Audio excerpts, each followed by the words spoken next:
Hey everybody, welcome back to the podcast. My name is Patrick Tan, General Counsel for ChainArgos, and with me, as usual, every week is my CEO and Chief Data Scientist, Jonathan Reiter.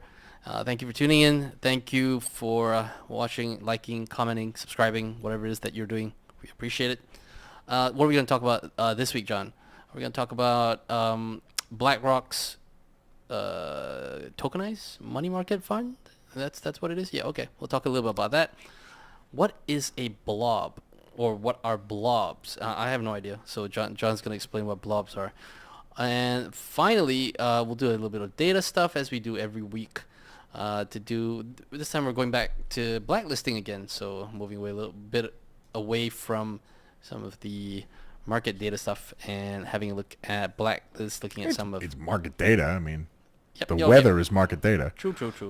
So we're having a look at some of the blacklisting stuff and some improvements we've been making along the way. Right. So tell me about this tokenized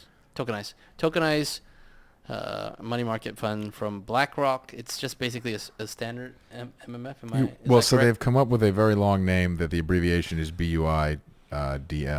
So Oh yeah, enough. I mean I'm pretty sure they try to jam that in. It's a long Yeah. USD institutionalized whatever liquidity fund, liquidity. What I don't remember what the D. Doesn't matter. So they've come up with and announced the ticker, the contracts, whatever, all that stuff. So what's interesting here, I believe this is the first time that a large platform has announced they're doing this, and all of the code and the tickers and everything are sort of immediately publicly disclosed and visible in the public explorers. There was a Franklin Templeton thing a while ago, but it wasn't made easy to figure out where this thing lived. I mean, you could find it, but it wasn't. This is clearly intentionally done. So you can read the contracts. The contracts are interesting. It's not just permissioned; it's like extra permission. There seems to be permissionings in here of a form that I'm not even used to in normal finance. So there's a whole section of controls for. So it's a whitelisted product. It can only be transferred to whitelisted addresses, and there's minimum denominations and transfer amounts and all those sort of normal, regular old finance stuff. There also seem to be like per jurisdiction limits. I remember there's a limit that the contract only supports. I forget if it was 30 or 36 different countries, and then per country limits, you can add new countries with different limits and the amounts that can be held or transferred and controlled. So it seems like whether these are controls that they have internally that I've never heard of, or whether these are just controls made up to try to test how well the system functions for having lots of controls in public, I don't know. It will be very interesting to see the experience here. This seems like applied software engineering homework, because I mean we know that the system functions, like the EVM code works, such as it is. So there's no question as to whether or not the program will run properly. It's not that kind of a test. So I guess they're testing to see whether these admin functions are more efficient, need less back office staff. Maybe they invented some controls just to give them more to do to see how efficient it is to then do that, which is reasonable. Minimum denominations is fine. Is the onboarding process, the whitelisting process more efficient? I guess these are the questions. I'm interested to see any results they come up with and publish, or at least share anecdotally with how that goes. I mean, the contract will execute as written. I don't think that's being tested here. Yeah. Fair enough. So I guess the bigger question is why, and I mean we had a discussion about this off camera earlier on, and one of the things that we talked about was that potentially maybe if they're getting ready for some kind of a tokenized future where everything's tokenized, this could potentially be a way to sort of like automated compliance, automated execution procedures. Well, I think you got to be careful what you mean by stuff being tokenized. So there have been previous attempts to do this where the public records are not the controlling records. They're a comment field, right? So what they filed was a Form D, and they've made some statements, but I don't believe that the full set of documents are yet available. So it's not clear whether this is in fact. So what people mean by everything is tokenized is everything is publicly permissionlessly transferable and arbitrarily this is not even close. It isn't even close to that. I don't think it's a That's test of that at all. Just mechanically, I guess, to check, because that would require the software functions for their required controls. So I guess you could do this as a test for working that out, because the other stuff, there's no legal different stuff here going on. I guess to some extent relying on the public controls for the whitelisting functioning properly is interesting. It will be very interesting to see in their documentation if somehow there happens to be a mistake in a hack, what is the ultimate ownership control? Yeah. Right? If the actual controlling ownership is the public records, how do they deal with that situation? If it's not, does that mean that in the case of a hack, the expectation, or an error, I mean, BlackRock can publish code with errors in it. Yeah. Everybody publishes code with errors in it. Then the ownership records simply get revoked and it's transferred over. And how does that process function? They have all of the, in fact, redundant versions of lots of the sorts of controls you normally see. So it'll be interesting. I mean, I would think that I would be surprised if they weren't running a parallel system that has all of the records. I mean, we'll get to see the documentation. Yeah. I would expect the documentation to make clear that this is a very complicated test of how this would work in public, but that none of these records legally means anything, and they're doing it for operational reasons. Were I in charge of this area of BlackRock, I would absolutely do it that way. Yeah. I would set up an internal team, Yeah. a team to do this and a team to do the public version, Yeah. reconcile them every so often, and see how many staff are required for each, and see how busy everybody says they are. I mean, and, that's how you test these that's things. the point, right? Yeah. I mean, if the point is to reduce friction, then we have to test to see that this actually improves efficiencies. Yeah, because these are all off-chain human process replacement. I mean, there's human process in both cases because you have to operate the blockchain machine. Yep. I don't mean operate the nodes. I mean somebody has to update the permissioning lists and Yeah. the amounts and whatever. But I think what this isn't, and based on some of the stuff that I've seen, is that this isn't like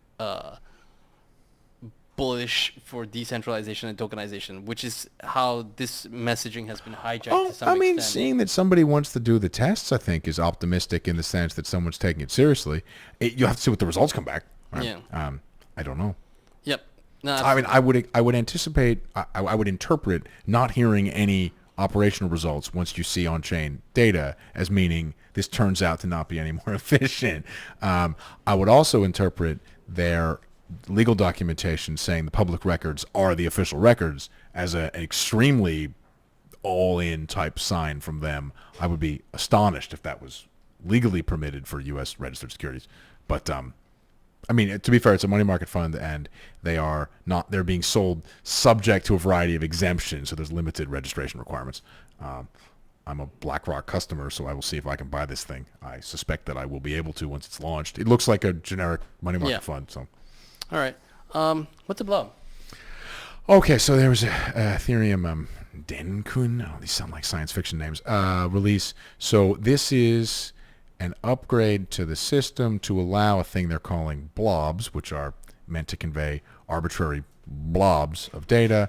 This is an attempt to make L2 type things more efficient. So initially, Ethereum was planning on running lots of shards as a way of scaling. And the idea there was that you'd have different little slices of the whole Ethereum world, sections of addresses or something, and they would transact, and then there'd have to be some way of synchronizing across shards. So this is like the whole system is in fact L2s, right? It's all L2s. And either you have to wait every so often for synchronization points across shards, or the shards have some inter-shard communication scheme, sort of the way Cosmos works. And doing that requires some kind of way of having shared data across shards, otherwise they can't talk. Yep. So you need some kind of data structure for that. That's a whole complicated thing about sharding that we can have a different technical discussion about later. I published some work about how that's probably not functional a long time ago. It's very easy to effectively DDoS. So lately the scaling solution has been roll-up type things. Even the ETH official announcement around this upgrade refers to roll-ups as being the primary scaling solution for a while. And those things need a way of communicating data from the L2 up to the base layer. And what you end up doing there is needing to verify that a huge amount of information that is a bunch of transactions distills down to some shorter signature thing that gets published on the main network. And the larger the blob that's published to the main network, the more expensive it is to consume bandwidth on the main network. So this is a solution for having collections of data that aren't really in the consensus protocol, that aren't really part of the blockchain, that can get verified for a while and then just publish on the main network a little stub summary of that. It's an interesting compromise in that you can no longer verify that everything was done correctly historically because that information's not in the consensus protocol. It just gets deleted after some period of time on the Basically, what's past is past. yeah. Now the consensus layer on Ethereum, the thing that ultimately governs Ethereum, whatever processes, has had a little bit of a limited memory function for a long time, and they've long talked about this purge. So the concept of just deleting a whole bunch of history, sort of deleting a bunch of history. So it's interesting to see this compromise being used in practice a bit more. So basically what's happened is that the bandwidth requirements of a lot of these scaling solutions are clogging up the main chain. That's a fancy way of saying the scaling is struggling, because if your scaling solution clogs up the system, you're reaching the limits of your scaling, right? Your scaling is capped. And a way of doing that is to move a bunch of data out of band. It's no longer really that much of a fully decentralized solution. I mean, the original Bitcoin proposal was that you could, enter and exit the chain at will, and when you returned, you would trust the proof of work as a history of what's happened. And that's no longer entirely the case, because you won't be able to validate these hashes yourself because they're not in band. Okay, that's interesting. Discussing the Ethereum purge stuff, which is related. It's the same kind of a compromise on data availability. People have said this isn't a real problem because you can download the chain from a lot of places. That's sort of true. I mean, it does exist in more than 0 places. It is not true for other blockchains. There's lots of chains for which that's not really true. But here you're starting to increase the amount of information that somebody has to volunteer to keep without any economic incentive. That's not great, right? Is it possible to generate blobs that match the transaction stats that aren't quite correct? There's challenges in being able to forge information and whatnot. But to some extent, that doesn't really matter. Because if you look at the L1 and you can't actually work out what happened on the L2, you only know that the hash matches what they say on that network. You're starting to fray in ways that are probably concerning, because your ability to look backwards is important to, if you're going to rely, for example, on tracing and analytics, you need a history for doing that. I don't know. It's also an acknowledgement that scaling is a bit of a struggle for some of these solutions, because the scaling limits that I wrote about, was going on probably a year and a half, 2 years ago now, were precisely around the ability to clog the main layer and prevent transfers across so-called scaling solutions from happening. This seems to be an acknowledgement that's a real limit, and they can't support. You need to do this to support the current number of L2s. If you have more L2s, this solution is also going to hit some limit, right? Yeah. And you can't keep working around this by expelling data from the main consensus process. Otherwise, the system doesn't contain all the data anymore, right? So this is a sign of compromise in a direction that's very anti-transparent. Well, I mean, it's. I mean, the minute we moved away from proof of work and then we hit it in this direction, there was always. Always the risk that we were going to get to this situation where we're at right now. Well, I mean, the proof of stake thing by itself doesn't maybe have that problem, but I think the concern now is if this is deemed to have worked, you're likely to see more scaling solutions that remove more and more data from the consensus protocol, all right? And the more out-of-band communication you rely on, this is no longer some decentralized system run by a anonymous group of people. It's literally a trusted whether you call it a cabal or a community is vocabulary. It's the trust me bro solution, and I mean, some would argue that you can't drive a car looking at the rearview mirror, but this is one of those situations where you absolutely should look at the rearview mirror. Well, this is very slippery. So this is not really within the spirit of keeping all the data in public immutable forever, but it's adjacent to it.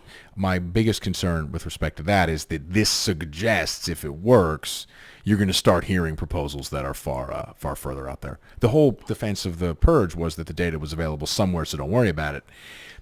If there's one item for which that's the case, we can have a conversation. Anyone that's ever done software engineering knows that if you've got one exception and one special thing you have to remember that's not in the documentation or is really hard to fix, you probably got two. You probably got three. There's never only one cockroach, right? Yeah. This is a difficult line to maintain. It's a difficult line to hold. Yeah. All right, so let's take a look at some data. John, take you through it. Place. So, all right, so this is, well, we'll start here. Okay, so this is blacklisting wallets on Tron and Ethereum, EVM. Addresses should all be owned by the same people, the same address.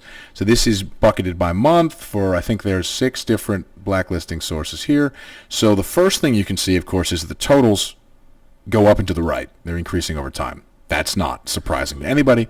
What may be a little bit surprising to people, you can see here just visually, the number one source of blacklisting, this is by addresses, not by balances or anything like that, is Tether. So Tether's the most active blacklister. And Tether is a little bit active essentially every month that's on this chart. I don't know, February 2022, they got nothing. Interesting. No, they have, I mean, like tiny amount, Some right? circle action in there, tiny numbers. And then OFAC comes in with chunks, right? Those purple ones are OFACs. You can see there's no OFAC for a while. This, I believe, is Tornado Cash. Yeah, that's Tornado Cash, and these would be other bigger services, whatever, with chunks of blacklisting. You can see here the recent spate of addresses was whatever. It's not that many in here. And, you can see, for example, as well, that Circle is not terribly active. The True Dollar, people may not even realize, has been a blacklister. Yeah. The True Dollar has been involved somewhat infrequently. I don't know. We removed some of the stuff. And you can see that these Israeli blacklists are, stuff is ongoing. This is not a one-off. This did not only happen around the events last year. It's a thing that, they're some of these months, they're the biggest blacklister, right? Yeah. Whatever this, December 2021, they were big. So whatever it is. I mean, I think one of the things to make clear here is that, and OFAC makes it very clear on their website, that they provide these addresses as a courtesy. It's not just the website, in the legislation as well. So it's just a courtesy. So who they're basically sanctioning is the entity itself that is alleged to own the address. So oftentimes, and I've heard this feedback, sometimes you'll see an address that's been sanctioned, and then like all of the assets from that sanctioned address move to a different address, but the downstream address is not sanctioned because OFAC's just kind of like, it's just a courtesy. So obviously, I mean, from that perspective, and when you look at Tether, when Tether blacklists, that actually has real implications because it means that the USDT can't move. Yeah. Whereas when OFAC sanctions, often, and especially if it's on things like the Bitcoin blockchain, okay, I mean, the coins are still free to move. Yeah, so this is, on that note, I think we're missing the rightmost end here. I think this report, we need to refresh the data, whatever. But so this is OFAC blacklist Bitcoin addresses. So as Patrick mentioned, these things aren't actually frozen, of course, but they're sort of outlaw in some sense.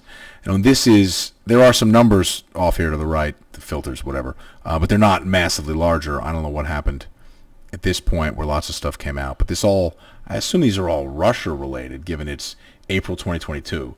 Right, yeah, so maybe that's got to be like 2 months. Yeah, that's got to be Russia-Ukraine related stuff. To be fair, yeah, that actually coincides with the period of time. Like, that kind of stuff was really ramping up. Well, the war started in February, March, late February. Yeah, so it'll be this. Yeah. It'll be this activity. Bits of that. So you can see this is much more correlated with, I don't know, probably politics and random investigations, because you'd expect that OFAC doesn't publish the stuff till they've either got the person or concluded that they're not going to get the person, or some, there's geopolitics in the way those listings work. The Israel ones are a little bit narrower in that sense. People only looked at it after the attacks. Oh, yeah. But, it's actually been there for a while. Very clearly they've been publishing stuff for a while. It's been there for a while. And this is another interesting one. So this is removals from blacklists.